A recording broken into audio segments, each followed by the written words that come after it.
You're standing in front of your entire department, heart pounding, palms sweating, about to present an idea you've poured your soul into for months. And before you can even finish your second slide, your manager interrupts with a laugh, not a polite chuckle, a full mocking laugh that echoes through the conference room. "This is the dumbest thing I've ever heard," he says, loud enough for everyone to hear. "Maybe stick to what you're actually good at, if we can figure out what that is." The room goes silent. 20 pairs of eyes stare at you. Some look away in embarrassment. Others smirk. And you? You're frozen, humiliated, crushed. That was my reality 3 years ago. But here's the thing about being publicly humiliated.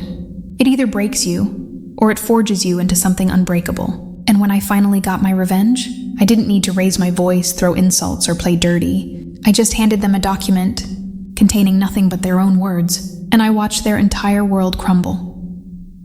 If you've ever been underestimated, talked down to, or publicly embarrassed by someone who thought they were untouchable, then this story is for you. Hit that like button right now, subscribe if you believe in karmic justice, and buckle up, because this is one of the most calculated, satisfying comebacks you'll ever hear.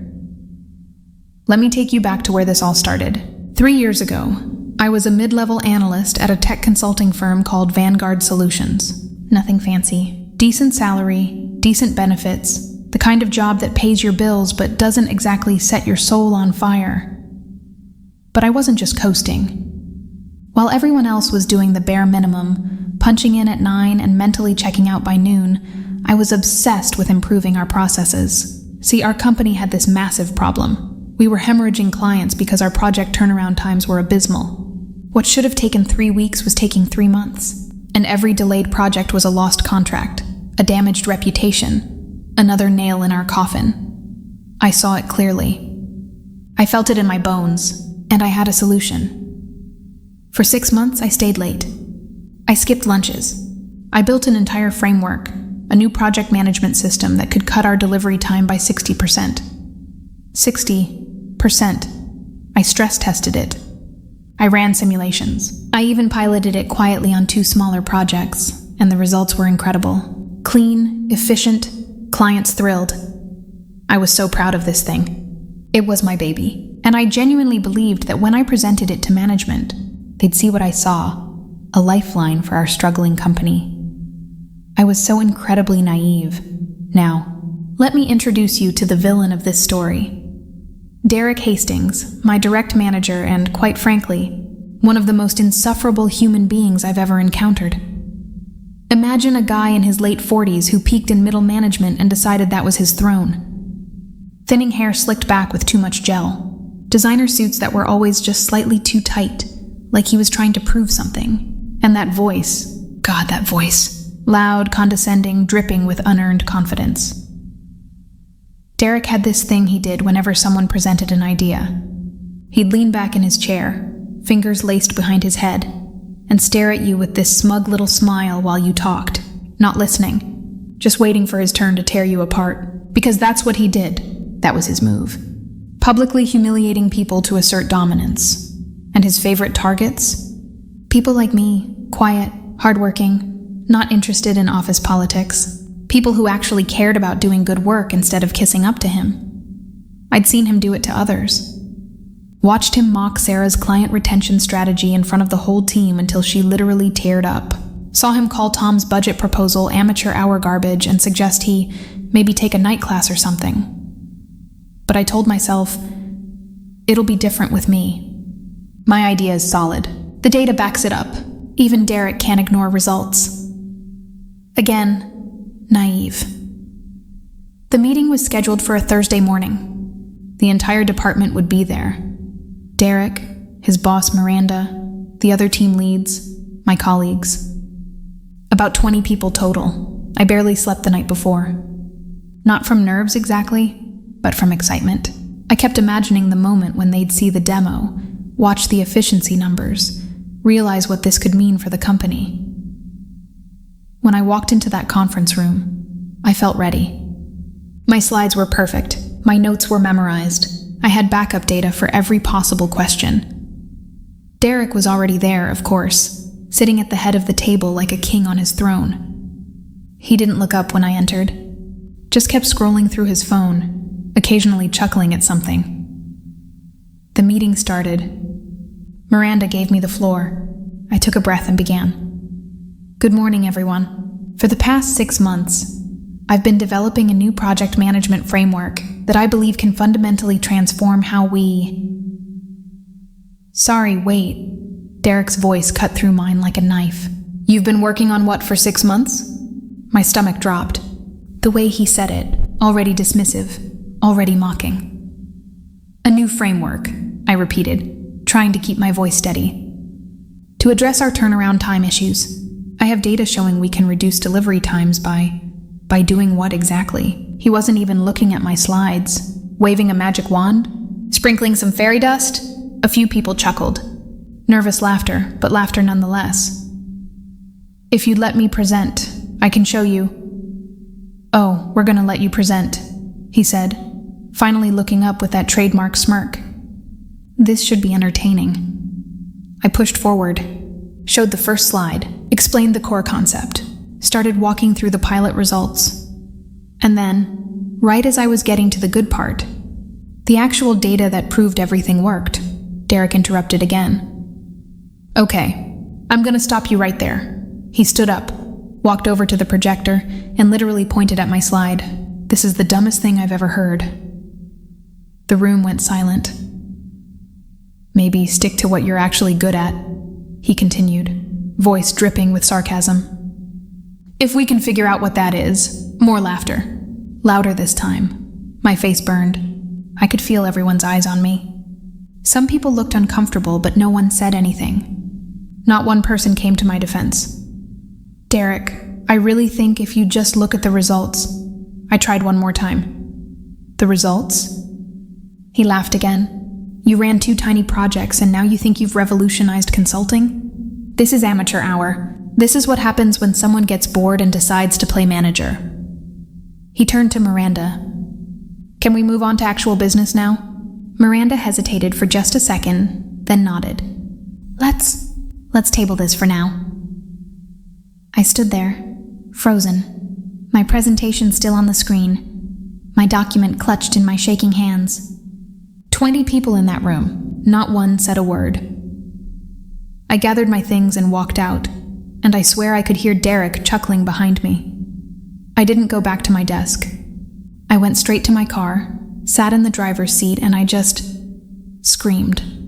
Loud, primal, the kind of scream that comes from somewhere deep and broken. 6 months of work. 6 months of late nights and sacrificed weekends. 6 months of genuinely trying to help this company. And he destroyed it in 5 minutes. Not because my idea was bad, but because humiliating me made him feel powerful. I cried too. Not gonna lie. Sat in that parking lot and cried angry, frustrated tears. But then something shifted. The sadness burned away, and what was left was pure, cold determination. I thought about all the times I'd watched Derek do this to other people. All the cruel comments, the public mockeries, the casual cruelty, and I realized something. He always did it in front of people. Always. Because the humiliation was the point. The audience was essential to his power. And that's when the idea hit me. What if I used that against him? I went back inside, face washed, composure regained, and I started doing something I should have been doing all along. I started documenting everything, every meeting, every email, every casual conversation where Derek said something cruel, something inappropriate, something that crossed a line. But I wasn't just collecting random complaints. No, I was strategic. I was looking for patterns, contradictions, moments where his words could be used against him. And oh, did I find them. Within 2 weeks, I had a goldmine. There was the email where he told Sarah her emotional instability made her unsuitable for client-facing roles. Sent the same day she'd asked for mental health leave. The meeting notes where he called Tom's work barely competent while simultaneously taking credit for Tom's successful project. In his own report to upper management. The Slack message where he joked about getting rid of dead weight in reference to 3 employees who were all, coincidentally, over 50. And my personal favorite, the recorded team meeting, mandatory company policy to record all meetings, where he spent 15 minutes ranting about participation trophy millennials who think showing up is an achievement. Each piece of evidence was damning on its own. But together they painted a picture of systematic harassment, age discrimination, and a toxic management style that was absolutely against company policy. But I didn't stop there. See, I knew that just submitting a complaint to HR wouldn't be enough. Derek was buddies with half the management team. He'd been there 12 years. He knew how to play politics. So I needed to be smarter. I waited. I documented, and I watched. 2 months after my humiliation, opportunity knocked. The company announced they were conducting a culture audit in response to some bad Glassdoor reviews. An external consulting firm would be interviewing employees about workplace environment, management effectiveness, all that corporate speak. This was it. This was my moment. I volunteered immediately for an interview slot, and I prepared like I was going to trial. The interview was scheduled for a Tuesday afternoon. Just me, 2 consultants from the external firm, and a HR representative named Patricia. I walked in calm, collected, professional. They started with the standard questions. How would you describe the work environment? Do you feel supported by management? Any concerns about leadership? I answered thoughtfully, not too aggressive, not playing victim, just honest with a concerned tone. And then Patricia asked the magic question. Have you personally experienced or witnessed any behavior that concerns you? I took a breath. Yes, I said. Actually, I have significant concerns about my direct manager's conduct. And I've been documenting incidents because I wanted to be sure I wasn't overreacting. I pulled out my folder. 43 pages. Printed, organized, chronological. This, I said, sliding it across the table, is 6 months of documentation. Emails, meeting transcripts, recorded conversations. All of it is Derek Hastings' own words and actions. You should have seen their faces. I walked them through it, calmly, methodically, every incident of harassment, every discriminatory comment, every contradiction where he claimed credit for others' work. And here, I said, getting to the final section, is my project management framework that he publicly mocked and rejected. I showed them the pilot results, the efficiency gains, the client satisfaction scores. 2 weeks after he killed my project, he presented almost the exact same framework to upper management, claiming he developed it himself. He just changed the terminology and reformatted my slides. I pulled out the proof. His presentation to the board, time-stamped 2 weeks after my meeting, with my exact methodology and even some of my specific phrasing. He didn't just humiliate me, I said quietly. He stole my work, destroyed my credibility, and then took credit for my ideas. The room was dead silent. One of the consultants, a woman named Jennifer, looked at me with something like awe. This is extremely thorough, she said. I believe in documentation, I replied. What happened next was beautiful. Within a week, Derek was placed on administrative leave pending investigation. Within 2 weeks, 3 other employees came forward with their own complaints, emboldened by the fact that someone had finally stood up. Within a month, the investigation concluded. The findings were damning. The evidence was irrefutable. Derek Hastings had violated company policy in at least 17 distinct ways. He was fired, not quietly shuffled to another department, not allowed to resign gracefully, fired with cause, which meant no severance, beyond what was legally required. His LinkedIn now says he's an independent consultant, which is corporate speak for unemployed. But here's the absolute best part. 2 days after his termination was announced, I was called into Miranda's office. I'll admit I was nervous. Was I in trouble somehow?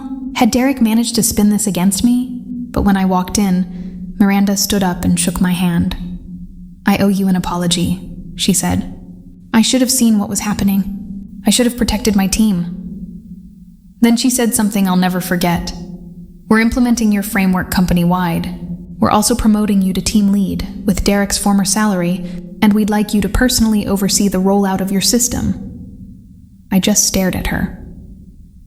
"Additionally," she continued, "we're crediting you by name in all internal and external communications about the new framework. Your work deserves recognition. My framework, my name, my vindication." I didn't gloat, didn't smile smugly, just nodded professionally and said, "Thank you. I won't let you down." But inside, I was absolutely soaring. But the revenge wasn't quite complete. There was one final, perfect moment. As part of the culture audit findings, the company sent out an all-staff memo about the importance of respectful workplace conduct and the consequences of harassment. And in that memo, as an example of unacceptable behavior, they included direct quotes from the investigation. Anonymous, of course. No name attached. But everyone who'd been in that conference room knew exactly whose words they were.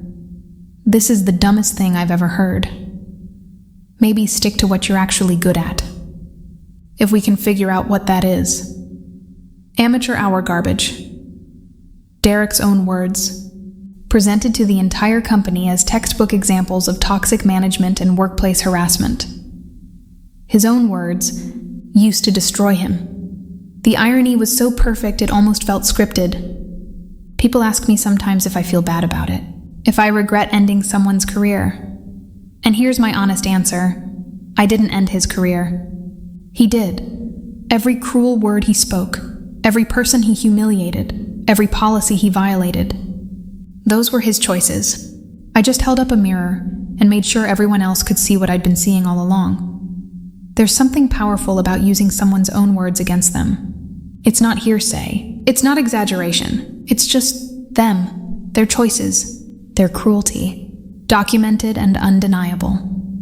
I learned something important through all of this. Patience and preparation are more powerful than rage. I could have stormed into HR the day after that meeting, emotional and angry, and gotten nowhere. Instead, I waited. I planned. I built an airtight case. And when the moment came, I didn't need to raise my voice. I just presented the facts. Today, I'm still at Vanguard Solutions, still running my framework, which, by the way, has reduced turnaround times by 62% and saved the company roughly $3 million in its first year. I got the promotion, the recognition, the respect. And Derek? Last I heard, he's struggling to find work because, turns out, when you're fired for cause and word gets around in a small industry, well, let's just say references become problematic. Sometimes justice is loud and dramatic, and sometimes it's just a 43-page document and the patience to let someone destroy themselves with their own words. Karma isn't always fast, but when it comes hard. The best revenge isn't getting angry or stooping to their level. Sometimes it's just being smart enough to document everything and patient enough to wait for the perfect moment. If this story gave you that sweet satisfaction rush, smash that like button right now. Drop a comment telling me, what's the most brilliant revenge you've ever seen? And hey, if you want more stories about justice served ice cold, subscribe and hit that notification bell. Trust me, you don't want to miss what's coming next. Thanks for watching, and remember, always document everything.